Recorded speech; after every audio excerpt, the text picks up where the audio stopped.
Pemirsa, selamat berjumpa kembali bersama channel Dedi Blog Kirata Sunda. Pada kesempatan ini saya akan berbagi informasi mengenai belajar aksara Sunda, yaitu huruf Sunda yang ke-13, yaitu huruf Ma ya pemirsa. Kalau di huruf Latin itu disebutnya M ya yang 13, kalau di Sunda itu Ma. Nah, untuk itu saksikan videonya setelah tayangan berikut ini.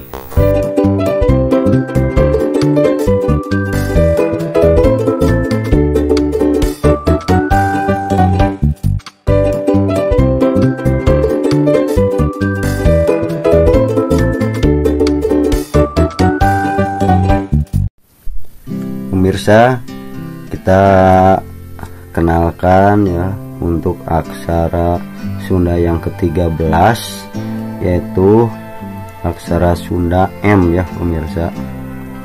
Ini kalau dalam aksara huruf Latinnya seperti ini ya, M. Nah, itu huruf yang ke-13 dalam aksara Sunda bentuknya seperti ini ya. Ini adalah aksara Sunda ke-13.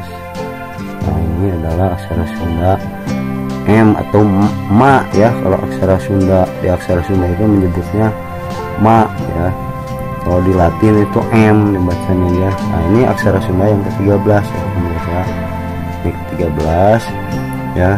Contohnya misalnya ya pemirsa, dalam satu kata ya. Nah, ini Ma ya. Nah, ini penulisan mama ya seperti ini pemirsa. Bisa disatukan ya, ini Ma, ini Ma, mama ya, mama ya, mama. Nah, sekarang misalnya ini ya. Nah, ini aksara Sunda Nah pemirsa ya, mana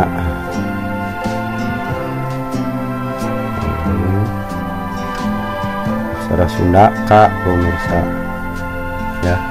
Jadi mana K ya, mana K misalnya mana kala ya, ini la ya, mana kala. Nah, ini kan mana kala ya, mana kala,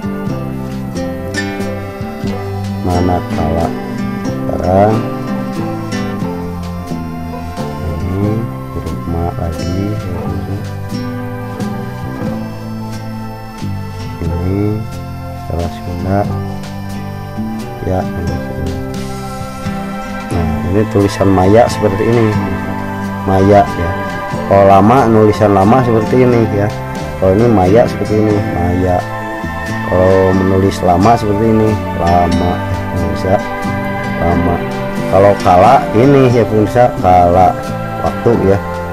Nakal misalkan, nakal, ini ada nakal misalkan, tinggal diberi tanda pamai sini ya, jadi A nya hilang, nakal ya.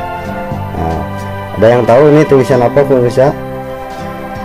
Nih Ma ya, mana kala Maya ya. Ada yang tahu ini pemirsa jadinya apa? Kita ini K ya pemirsa, kita beri tanda pamai sini ya. Pamai itu apa pemirsa? Menghilangkan bunyi A ya. Jadi tinggal huruf K nya saja, A nya hilang ya. Tanda pamai itu untuk menghilangkan bunyi A ya. Nah, menghilangkan bunyi A. Jadi manak. Bagaimana supaya menjadi manik? Kita beri tanda baca panghulu di atas ini ya pemirsa.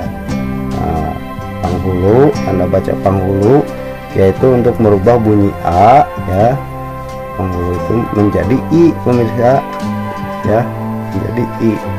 Nah, ya, jadi tanda baca panghulu di atas huruf Na ini ya, merubah bunyi Na menjadi I nih ya. Jadi sekarang dibacanya manik ya, manik lamaya ya, manik lamaya. Nah, kalau dihapus huruf ini ya, ini ditiadakan, ini sekarang menjadi huruf yang ke-13 ini Maya, manik maya ya. Ada yang tahu manik maya pemirsa?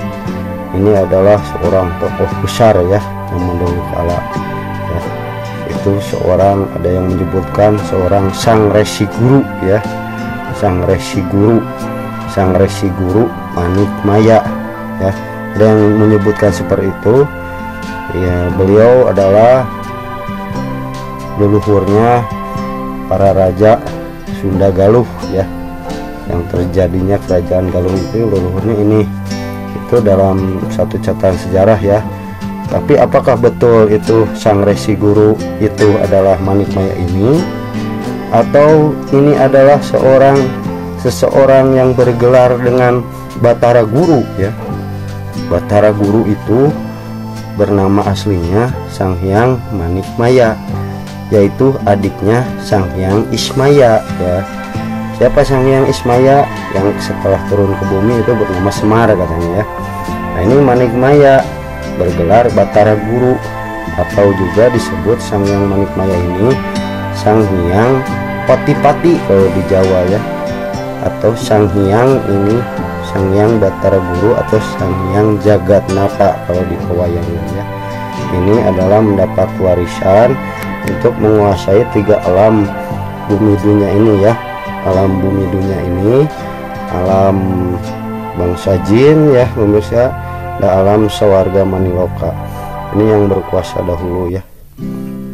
Nah, ini juga masih keturunan daripada leluhurnya, yaitu yang bernama Sang Hyang Nurcahya ya pemirsa. Sang Hyang Nurcahya ini masih turunannya. Ini adalah Sang Hyang Manikmaya, ini adalah putranya Sang Hyang Tunggal ya pemirsa. Sang Hyang Tunggal ya. Ya mungkin itu saja dulu pemirsa. Ini adalah penulisan huruf yang ke-13 M ya di Latin. Kalau di aksara Sunda itu ma ya. Nah, penjabarannya dalam satu kata itu bisa manaka tadi ya, menjadi manik ya. Ini maya ya. Jadi itulah pemirsa, semoga bermanfaat. Sampurasun.